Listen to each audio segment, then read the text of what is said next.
ሰው መከራ ሲጸናበት፣ ሰው ጊዜ ሲርቅበት፣ ሰው ለጥያቄው መልስ ሲያጣበት እንዲህ ይላል፣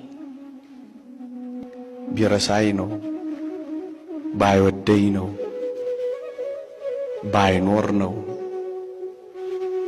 መጨረሻ ላይ ኧረ የለም ለማለት የሚደርሰው እንዲህ ባሉ ጊዜያት ነው።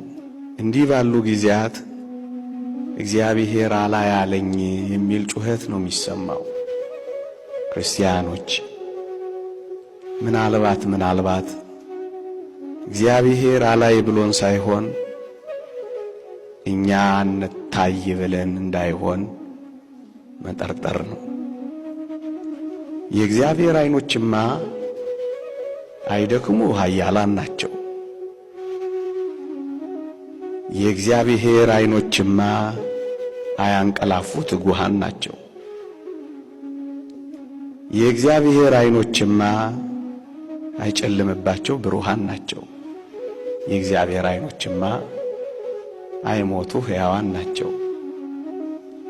የእግዚአብሔር ዓይኖችማ አያዳሉ ጻድቃን ናቸው። ታዲያ ዓይኖቹ እንዲህ ከሆኑ ምናልባት እኛ ላለመታየት ተደብቀን እንዳይሆን ነው መጠርጠር።